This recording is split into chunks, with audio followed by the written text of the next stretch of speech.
Welcome back to Muzza Channel, your premium source for combat sports highlights, detailed breakdowns, and the latest news from the fight world. Today we are diving deep into one of the most chaotic and entertaining crossover events of the year, RAF 10.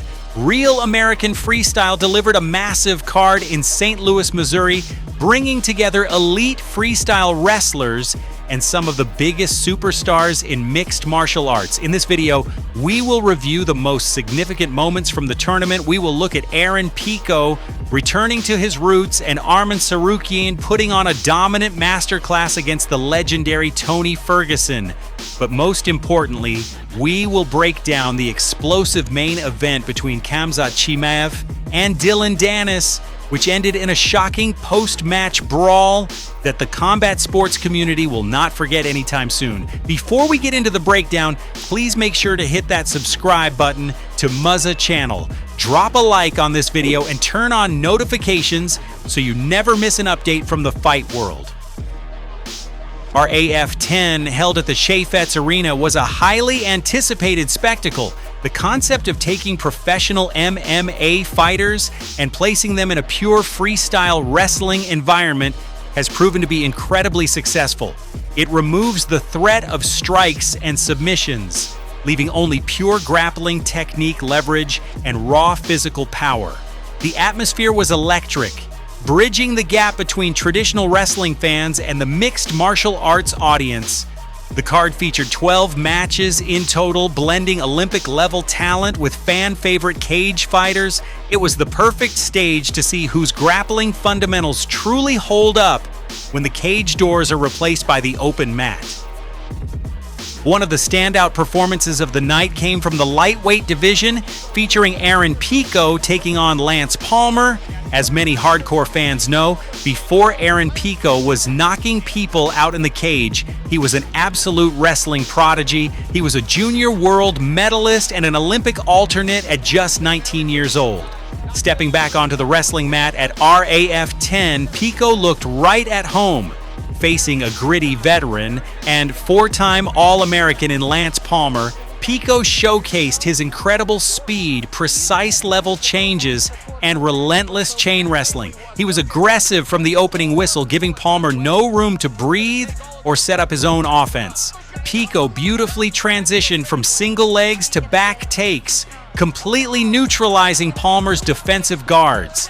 The match concluded in the second round with Pico securing a dominant 12-1 victory by technical superiority. It was a beautiful reminder of just how high-level Pico's pure wrestling base truly is.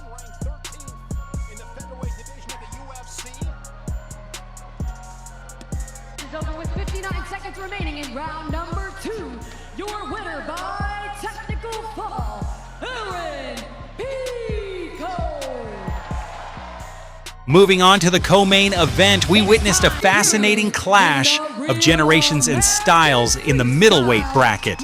Top-tier lightweight contender Arman Tsarukyan faced off against MMA icon Tony El Cucuy Ferguson.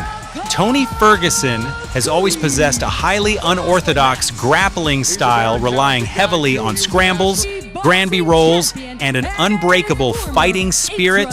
However, under pure freestyle wrestling rules, Tsarukyan's elite fundamentals and explosive power proved to be too much to handle.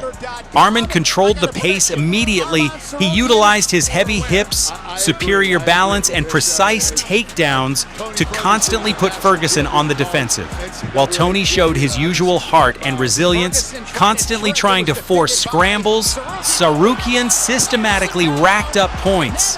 Arman ultimately won the match 10-0 by technical fall in the second round. Tsarukyan proved once again why he is considered one of the best grapplers in modern mixed martial arts, showing immense respect to Ferguson after the whistle blew. Because it puts Tsarukyan in a tough spot, where the guy is doing something you're not used to. Number 1 lightweight contender in the UFC. Front headlock here for Arman. Can he score in the final seconds? Ferguson was a national champion in college. 2006. Yes. Yep.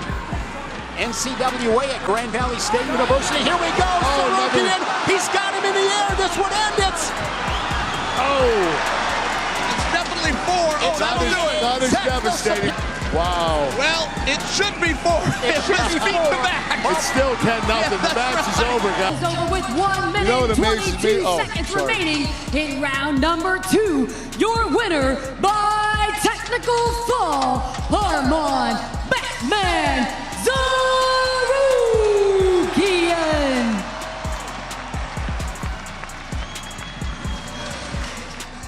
Now let us get to the moment everyone has been talking about, the catchweight main event. Khamzat Chimaev versus Dillon El Jefe Danis. The tension leading up to this matchup was completely off the charts. Throughout fight week, Dillon Danis played his usual role of the ultimate provocateur. He relentlessly trolled Chimaev on social media, even utilizing AI-generated videos to mock the Chechen-born fighter. Things nearly boiled over in St. Louis hours before the event, when the two had a heated face-to-face confrontation. Chimaev was furious, repeatedly telling Danis they should just engage in a street fight right then and there. Danis claimed it was all just business to promote the match, but for Chimaev, the disrespect had crossed a deeply personal line. The stage was set for a highly volatile encounter, and the fans in the arena were on their feet before the competitors even touched the mat. Wrestling out of the blue corner at 4 pounds, a 2-time Swedish Chimaev. Was awesome. That was unbelievable with that pyro. I have never seen a presentation like that before. 2-time Swedish champion out of Chimaev. I will remind you, he was third in the 3 times. third. Trained with the guys from Dagestan before going and representing Sweden. Looking for that 2-on-1.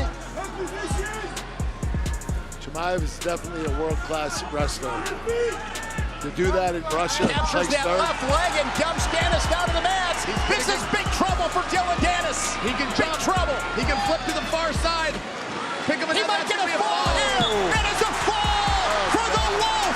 The first period. I have never seen a fall from a fireman's carry. Never in my life. Oh, gosh. Here we go. It is mayhem in St. Louis.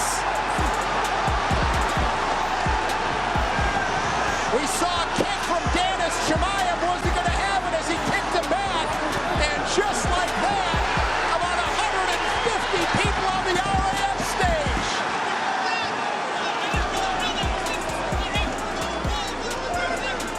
I saw Danis kick Chimaev, and then Chimaev kicked him back. And things are continuing as we try to... Is here. Referee calls it a fall. All right, yeah, I guess he kicked him. I guess. I mean, this thing went from 0 to 100 in seconds. I think the reason was Danis wouldn't let go of Chimaev. He was hanging on to his leg, and Chimaev wanted to get off of him.